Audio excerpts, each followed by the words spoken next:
जो क्वेश्चन 6 है वो है कि employee A and B work for service organisation. Employee A provide the service to customer while employee B is involve with scheduling and cost work. अब हमने इसमें बताना है कि भाई विच ऑप्शन बेस्ट डिस्क्राइब हो their organisation will treat their labour cost. Labour cost को किस तरह से ये क्या करेगा, ट्रीट करेगा. इसमें अगर हम देखें option which option best describe, तो हम पहला क्या है, ए इम्प्लाई ए डायरेक्ट कॉस्ट है. बिल्कुल डायरेक्ट कॉस्ट है क्योंकि वो डायरेक्टली क्या कर रहा है, हमारे कस्टमर को सर्विस प्रोवाइड कर रहा है. और जो डायरेक्टली हम जो काम कर रहे हैं या जो प्रोडक्ट बेच रहे होते हैं, सर्विस जो उस पर डायरेक्ट काम करता है वो डायरेक्ट होता है, डायरेक्ट कॉस्ट होती है. और जो डायरेक्टली सर्विस पे नहीं कर रहा लेकिन थोड़ी हेल्प आउट कर रहा है, वो कौन सी होती है, इनडायरेक्ट. तो सिंपली फिर आप बोलें कि भाई बाकी देखने की जरूरत ही क्या है, इम्प्लॉय ए डायरेक्ट सर्विस दे रहा है तो ये क्या है, हमारा डायरेक्ट कॉस्ट है. ठीक है. और दूसरा हमारा कौन सा होगा, इनडायरेक्ट कॉस्ट. लेकिन क्योंकि ये लेबर है, तो लेबर में क्या होता है, labour are charge to each customer, तो ये हम डायरेक्टली क्या करेंगे, क्योंकि इम्प्लॉय ए प्रोवाइड कर रहा है सर्विस टू कस्टमर, तो लेबर आज हम चार्ज किसको कर देंगे, कस्टमर को, जिसको वो जितना काम करके दे रहा है. और जो इम्प्लॉय बी है वो क्या कर रहा है, स्केड्यूलिंग कॉस्ट वर्क, मतलब ये इनडायरेक्ट काम कर रहा है, ये डायरेक्ट जो सर्विस प्रोवाइड करने में क्या कर रहा है, उसको हेल्प आउट कर रहा है. तो इसका जो फिर आंसर हमारा बनेगा वो सी बनेगा.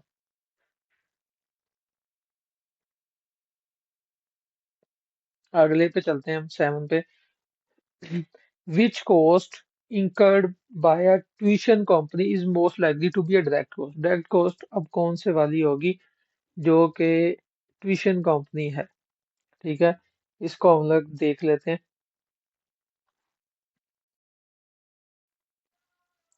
तो यहाँ पे सबसे पहले डिजिटल प्रोजेक्टर. डिजिटल प्रोजेक्टर क्योंकि क्लासेस देने में हेल्प कर रहा है तो ये इनडायरेक्ट होगी.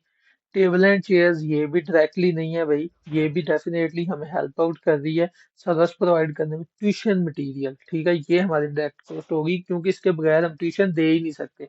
टीचर और ट्यूशन मटेरियल ये दोनों डायरेक्ट कॉस्ट होंगे, और एडमिन स्टाफ भी हमारी क्या होगी, इनडायरेक्ट कॉस्ट होगी. तो हम इसका सी सिलेक्ट करते हैं.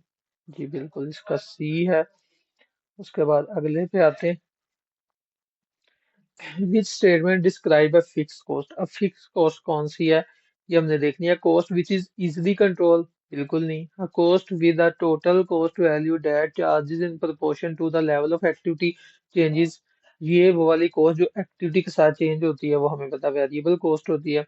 अ cost with a constant cost per unit at varying level of activity. तो जो कांस्टेंट पर यूनिट रहती है ना, वेरिंग लेवल ऑफ एक्टिविटी, वो भी हमारी वेरिएबल कॉस्ट होती है. हमने इधर एग्जांपल में भी पीछे किया है. ये देखें, एक्टिविटी बढ़ रही है लेकिन एक यूनिट की कॉस्ट क्या रह रही है, 5. यहाँ पे एक यूनिट था, कॉस्ट 5 थी. 2 यूनिट हुई, 10 होगी 2 यूनिटों की, लेकिन एक यूनिट की कितनी रही, 5. 3 यूनिट हुए, तीन की 15 होगी, लेकिन एक यूनिट की यानी कि पर यूनिट क्या आ रही, 5. तो ये वेरिएबल कॉस्ट ही होती है जो पर यूनिट फिक्स रहती है लेकिन एक्टिविटी के साथ साथ इंक्रीज होती है. तो सी भी नहीं है. A cost that is constant in total regardless of level of activity. तो इसका आंसर डी है. वो वाली कॉस्ट जो एक्टिविटी के साथ चेंज ना हो उसको हम कौन सी कॉस्ट बोलते हैं, फिक्स कॉस्ट. यानी कि हम एक यूनिट बनाए, दो बनाए, 50 बनाए, 100 बनाए, कॉस्ट क्या रहेगी, फिक्स. तो उसको क्या बोलेंगे, fix cost.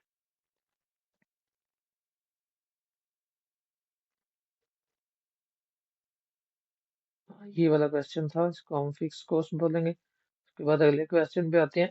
Publishing company pays an author fee 5,000 on delivery of a completed manuscript plus a royalty of 1.5 per book sold.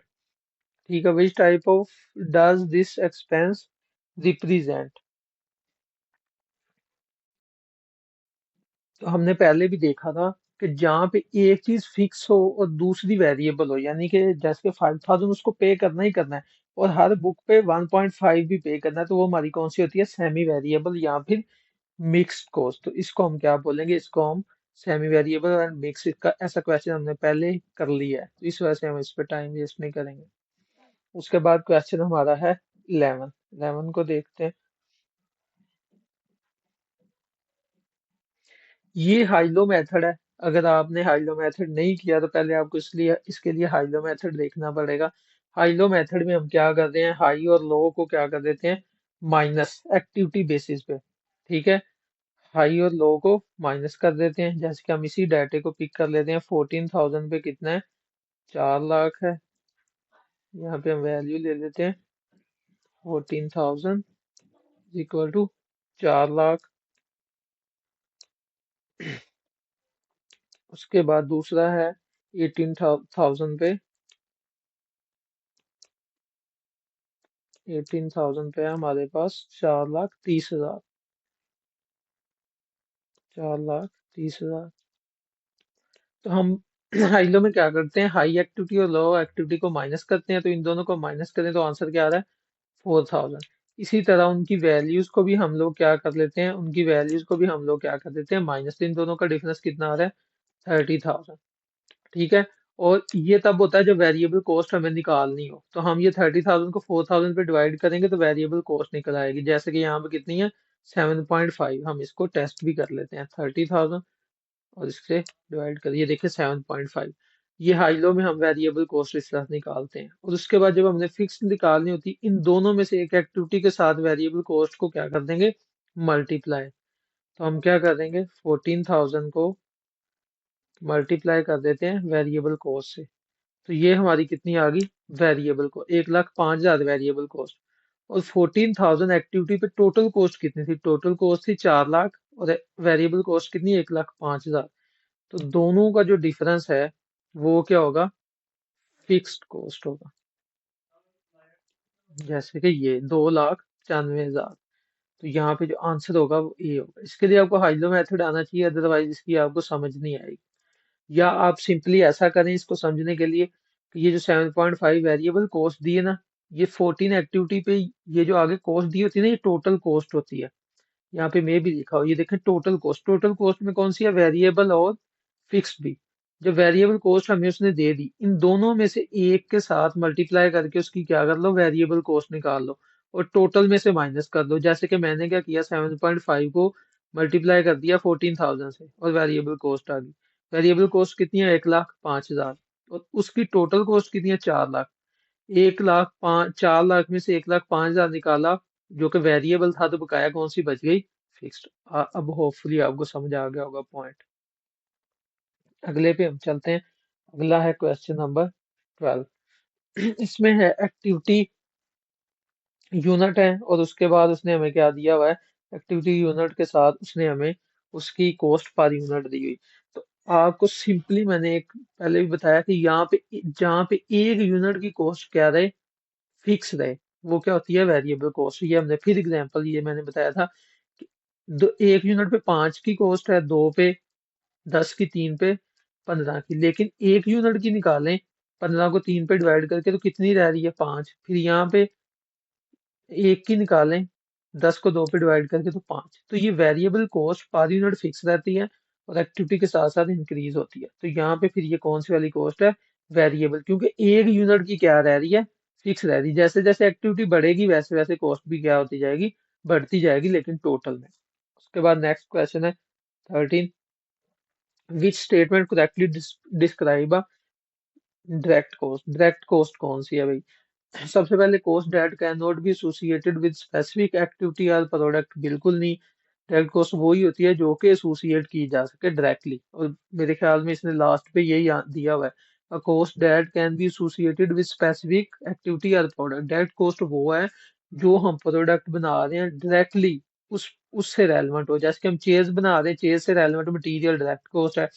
Chair से रेलेवेंट हमारी जो लेबर है वो डायरेक्ट कॉस्ट है। जो डायरेक्टली चेयर पे चीजें लग रही है वो क्या है, डायरेक्ट कॉस्ट। उसके बाद दूसरा ऑप्शन है cost that that is past and should not be consider future decision. ठीक है, जो पास्ट की कॉस्ट है वो फ्यूचर के डिसीजन के साथ जिसका कोई भी लिंक नहीं है, तो वो डायरेक्ट कॉस्ट नहीं होती, बल्कि उसको संक कॉस्ट बोलते हैं। उसके बाद है cost that will change as a result of decision under consideration. ठीक है, रिजल्ट के साथ साथ जो चेंज होती है वो उसका भी डायरेक्ट के साथ कोई लिंक नहीं है। वो वेरिएबल हो भी सकती है, डायरेक्ट नहीं भी। लेकिन जो चीज direct cost that can be associated with specific, जो इसको हम स्पेसिफिकली एसोसिएट कर सकें किसी किसी भी एक्टिविटी के साथ वो वाली कॉस्ट क्या होगी, डायरेक्ट कॉस्ट होगी। आगे 14 है, 14 में वो हमसे पूछ रहा है, ये इसने डायग्राम दिया है और पर यूनिट कॉस्ट क्या हो रही है, कम हो रही है। और जो फिक्स कॉस्ट होती है वो पर यूनिट क्या होती है, कम होती है। इसकी एग्जांपल भी ले लेते हैं, अगर आपको यहाँ से नहीं समझ आ रही होगी तो हम यहाँ पे फिक्स कॉस्ट ले लेते हैं। देखें फिक्स कॉस्ट एक वो कॉस्ट है जो फिक्स है, जैसे कि रेंट की है। रेंट की कॉस्ट क्या है, 50,000, ये फिक्स है। एक यूनिट बनाएंगे हम अगर, तो एक यूनिट की कॉस्ट कितनी आएगी, हमने सिर्फ एक यूनिट बनाया, तो एक यूनिट की कॉस्ट कितनी आएगी, 50,000 डिवाइडेड बाय 1। एक यूनिट की कॉस्ट कितनी रही, 50,000। लेकिन अगर हमने दो बनाए, ठीक है, यहाँ पे हम दो कर देते हैं, तो एक यूनिट की कॉस्ट कितनी आ गई, 25। अगर हमने 3 यूनिट बनाए तो एक यूनिट की कॉस्ट कितनी आ गई, 16,667।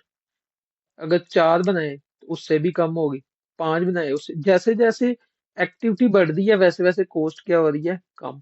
तो ये कौन सी है, फिक्स्ड कॉस्ट है हमारी।